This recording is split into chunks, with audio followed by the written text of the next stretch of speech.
അത് കൊലപ്പെടുത്തിയെന്ന് മാത്രമല്ല 2 മണിക്കൂർ ആ വ്യക്തിനെ അവിടെ കിടന്നു. അത് വെച്ച് മരിച്ചു കിടന്നിട്ട് അവിടെ ക്രിക്കറ്റ് കളിച്ചു എന്ന് പറഞ്ഞൊരു മനോഭാവമുണ്ട്.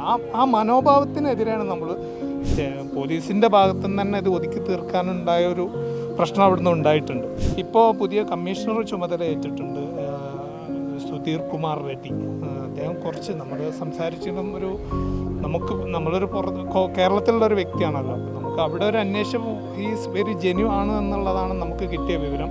ഇതുവരെ കേരള ഗവൺമെൻറ്റിൻ്റെ ഭാഗത്തു നിന്ന് എന്തെങ്കിലും കർണാടക ഗവൺമെൻറ്റിന് എന്തെങ്കിലും പ്രഷറായിട്ട് പോയതായിട്ട് നിലവിൽ എൻ്റെ അറിവിലില്ല.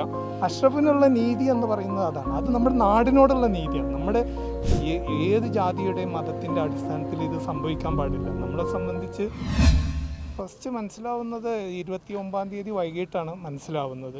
ഇങ്ങനെ ഒരു മംഗലാപുരത്തൊരു വിഷയം, ഇവന് ഈ പ്ലാസ്റ്റിക് എല്ലാം ഒരു സെയ്ദ് എന്ന് പറയുന്ന ഒരു വ്യക്തിൻ്റെ അടുത്താണ് കൊടുക്കുന്നത്. അപ്പോൾ പോലീസ് ആ അന്വേഷണത്തിൻ്റെ ഭാഗമായിട്ടാണ് മൂപ്പര് വഴി സെയ്ദ് വഴിയാണ് നമ്മുടെ പുൽപ്പള്ളിയുള്ള നമുക്കവിടെ ഒരു ഷോപ്പുണ്ട്, അവിടുത്തെ നമ്പർ ഇപ്പോൾ അഷ്റഫിൻ്റെ കയ്യിലുണ്ടാവും. ആ നമ്പറിലോട്ടാണ് ഇവിടുന്ന് വാട്സപ്പിൽ നിന്ന് ഒരു ഫോട്ടോ വന്ന് ഈ വ്യക്തിനെ തിരിച്ചറിയാമെന്ന് ചോദിച്ചിട്ട് ഒരു ഇൻഫർമേഷൻ വരുന്നത്. അതിൻ്റെ ഭാഗമായിട്ടാണ് നമ്മൾ പിന്നെ തിരിച്ചറിയുന്നത്. അങ്ങനെയാണ് തിരിച്ചറിയുണ്ടായത്. ഇപ്പോൾ കേസിൽ എന്താ പ്രോഗ്രസ്? കേസിൽ നമുക്ക് ആക്ച്വലി ഒരുപാട് കൺഫ്യൂഷനാണ് ഇതിൻ്റെ ഭാഗമായിട്ടുണ്ടായിരുന്നത്. ഫസ്റ്റ് FIR രജിസ്റ്റർ ചെയ്യുന്ന പകരം UDR രജിസ്റ്റർ ചെയ്തു. അൺനാച്ചുറൽ ഡെത്തായിട്ടാണ് ഇത് ആദ്യം പോലീസ് എടുത്തത്. അത് പോലീസിൻ്റെ ഭാഗത്തുനിന്ന് തന്നെ ഇത് ഒതുക്കി തീർക്കാനുണ്ടായ ഒരു പ്രശ്നം അവിടുന്ന് ഉണ്ടായിട്ടുണ്ട്. പിന്നെ അതിൻ്റെ തുടർച്ചയായിട്ട് പിന്നെ പല ആളുകളുടെയും സമ്മർദ്ദം മൂലം ഒരു ജനങ്ങൾ ഏറ്റെടുക്കുന്ന ഒരു സാഹചര്യം വന്നായിരുന്നു. അതിൻ്റെ പുറത്താണ് പിന്നീട് പ്രതികളെ അറസ്റ്റ് ചെയ്യലും മറ്റു കാര്യങ്ങളൊക്കെ ഉണ്ടായത്. അതിൽ തന്നെ ഒരുപാട് വീഴ്ചകൾ സംഭവിച്ചിട്ടുണ്ട്. ഇപ്പോൾ പുതിയ കമ്മീഷണർ ചുമതല ഏറ്റിട്ടുണ്ട്, സുധീർ കുമാർ റെഡ്ഡി. അദ്ദേഹം കുറച്ച് നമ്മൾ സംസാരിച്ചതും നമ്മളൊരു കേരളത്തിലുള്ള ഒരു വ്യക്തിയാണല്ലോ. അപ്പോൾ നമുക്ക് അവിടെ ഒരു അന്വേഷണം ഈസ് വെരി ജെന്യു ആണ് എന്നുള്ളതാണ് നമുക്ക് കിട്ടിയ വിവരം.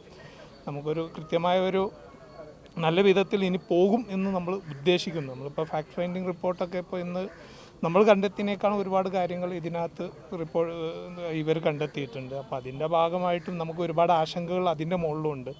അപ്പോൾ അതെല്ലാം പരിഗണിച്ചിട്ട് അന്വേഷണം നല്ല വിധത്തിൽ മുന്നോട്ട് പോകണം എന്നുള്ളതാണ് നമ്മുടെ ഒരു ആഗ്രഹം. കേരള ഗവൺമെൻറ് ത്രൂ കർണാടക ഗവൺമെൻറ്റിക്ക് എന്താ പ്രഷർ ചെയ്തിട്ടുണ്ട്? ഇല്ല, ഞങ്ങൾ അവിടുന്ന് പൗരസമിതി അവിടുന്ന് ഒരു റിക്വസ്റ്റൊക്കെ കൊടുത്തിട്ടുണ്ട്. പക്ഷേ എന്തെങ്കിലും എൻ്റെ അറിവിൽ ഇതുവരെ കേരള ഗവൺമെൻറ്റിൻ്റെ ഭാഗത്തു നിന്ന് എന്തെങ്കിലും കർണാടക ഗവൺമെൻറ്റിന് എന്തെങ്കിലും പ്രഷറായിട്ട് പോയതായിട്ട് നിലവിൽ എൻ്റെ അറിവിലില്ല.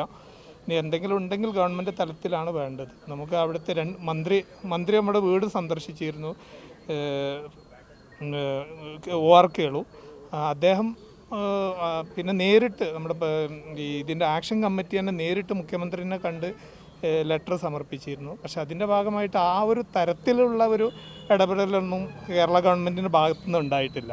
നമുക്കറിയാം, ഈ Kerala government first Pinarayi Vijayan government അധികാരത്തിൽ വരുന്ന തന്നെ ഉത്തർപ്രദേശിൽ നടന്ന അഖിലാഖ് വിഷയമൊക്കെ ഏറ്റെടുത്തിട്ടാണ് ഇതിലോട്ട് വരുന്നത്. പക്ഷേ ആ ഒരു ഗൗരവത്തിൽ ഒരു മലയാളിക്ക് ഇത് സംഭവിച്ചു എന്നുള്ള ഒരു ഗൗരവത്തിൽ കേരള ഗവൺമെൻറ് ഏറ്റെടുത്തിട്ടില്ല എന്നുള്ളത് നമുക്കുള്ളൊരു പരാതിയാണ്. അതൊരു നഗ്നമായിട്ടുള്ളൊരു സത്യമാണ്.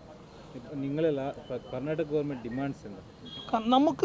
നമുക്ക് ഒറ്റ ഡിമാൻഡ്സ് മാത്രമേ ഉള്ളൂ, ഈ വ്യക്തിക്ക് നീതി കിട്ടുക. കാരണം എന്ന് വെച്ചാൽ ഈ വ്യക്തിക്ക് നീതി കിട്ടുക എന്ന് പറഞ്ഞാൽ ഈ പ്രതികൾ ശിക്ഷിക്കപ്പെട്ടിട്ട് ഈ ഒരു കേസ് ഉയർന്നു വരാൻ ഒരുപാട് സാഹചര്യങ്ങൾ ഉണ്ടായിട്ടുണ്ട്. ഇത് ഒറ്റയടിക്ക് പെട്ടെന്ന് ഉണ്ടായതല്ല. ഇത് പോലീസിൻ്റെ ഭാഗത്തുനിന്ന് ഇത് ഒരു അൺനാച്ചുറൽ ഡെത്താക്കി മാറ്റാൻ, അഥവാ വെച്ചാൽ ഈ മരണം ഒരു അസ്വാഭാവിക മരണമാക്കി മാറ്റാനുള്ള ശ്രമം നടത്തിയെടുത്തുനിന്ന് ഈ ഒരു ഗൗരവത്തേക്ക് വരെ ഇത് എത്താനൊരു സാഹചര്യം ഉണ്ടായിട്ടുണ്ട്. ഇനി ഇതൊരു 2-3 വർഷം കഴിഞ്ഞിട്ട് പ്രതികൾ ശിക്ഷിക്കപ്പെട്ടു. നമ്മൾ ആ പ്രതികളോട് വ്യക്തിപരമായിട്ടുള്ള വൈരാഗ്യമല്ല, ഒരു എന്താ പറയുക, ഒരു മാനസികാവസ്ഥയുടെ പ്രശ്നമാണ്. ഒരു വ്യക്തിനെ വളരെ ആരോഗ്യം കുറഞ്ഞ കണ്ടാൽ തന്നെ അറിയാം ഒരു മാനസിക പ്രശ്നമുണ്ട് എന്ന് നമുക്ക് ഒരു പ്രത്യക്ഷത്തിൽ അറിയുന്ന ഒരു വ്യക്തി അതിക്രൂരമായി കൊന്നു. അത് കൊലപ്പെടുത്തിയെന്ന് മാത്രമല്ല 2 മണിക്കൂർ ആ വ്യക്തിനെ അവിടെ കിടന്നു. അത് വെച്ച് മരിച്ചു കിടന്നിട്ട് അവിടെ ക്രിക്കറ്റ് കളിച്ചു എന്ന് പറഞ്ഞൊരു മനോഭാവമുണ്ട്.